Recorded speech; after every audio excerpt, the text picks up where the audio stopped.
বৈষম্য বিরোধী ছাত্র জনতার আন্দোলন নির্মূলে জুলাই আগস্ট গণহত্যা মামলার প্রধান আসামি পলাতক শেখ হাসিনা। ভারতে আশ্রয় নেয়া শেখ হাসিনাকে দেশে ফিরিয়ে বিচারের মুখোমুখি করতে তৎপর ডক্টর মোহাম্মদ ইউনূসের নেতৃত্বাধীন অন্তর্বর্তী সরকার। তারই ধারাবাহিকতায় গত ২২ ডিসেম্বর ইন্টারপোলে রেড নোটিশ জারির আবেদন করে Bangladesh.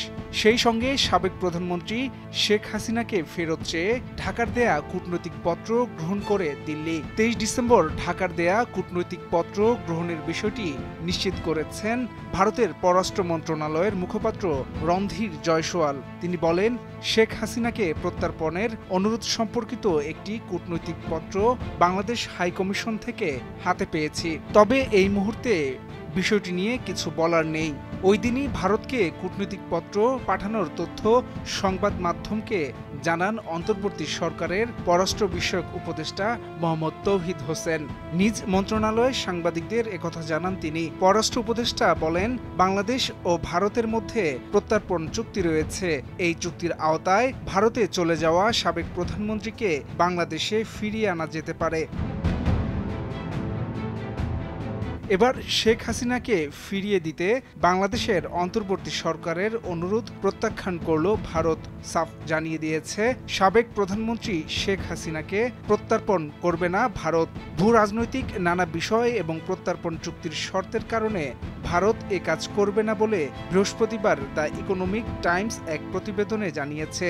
India unlikely to sacrifice Bangladesh x PM Sheikh Hasina শীর্ষক প্রতিবেদনে বলা হয়েছে, হাসিনাকে ভারতের গুরুত্বপূর্ণ মিত্র হিসেবে বিবেচনা করা হয়, কেননা তিনি ভারতের স্বার্থ সুরক্ষিত রেখেছেন। এ কারণেই বাংলাদেশের অনুরোধ সাবধানতার সঙ্গে ভারত নিরীক্ষা করবে। এতে কয়েক মাস সময় লেগে যেতে পারে। উচ্চ পর্যায়ের সূত্রের বরাত দিয়ে প্রতিবেদনে বলা হয়, ভূ রাজনৈতিক কারণ বিবেচনায় ভারত শেখ হাসিনাকে প্রত্যর্পণ করবে না।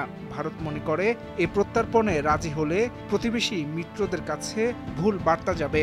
ভারতের দাবি, তাদের অতিথি গ্রহণের ক্ষেত্রে দীর্ঘ ঐতিহ্য রয়েছে, এর মধ্যে দালাই লামাও অন্তর্ভুক্ত। এছাড়া ভারতে শেখ হাসিনার নির্বাসন এটি প্রথমবার নয়। ১৯৭৫ সালে তার বাবার হত্যার পর তিনি ভারতে নির্বাসিত ছিলেন। প্রতিবেদনে উল্লেখ করা হয়, শেখ হাসিনা ভারতের স্বার্থ রক্ষা করেছেন, উগ্রপন্থীদের বিরুদ্ধে ব্যবস্থা নিয়েছেন এবং ভারতের সঙ্গে উপ আঞ্চলিক সহযোগিতা বাড়িয়েছেন। এ বিবেচনায় প্রত্যর্পণ পর্যালোচনায় তারা সময় নেবেন। এছাড়া ভারত বাংলাদেশ প্রত্যর্পণ চুক্তি অনুযায়ী রাজনৈতিক প্রকৃতির অনুরোধগুলো কার্যকর করার সুযোগও নেই।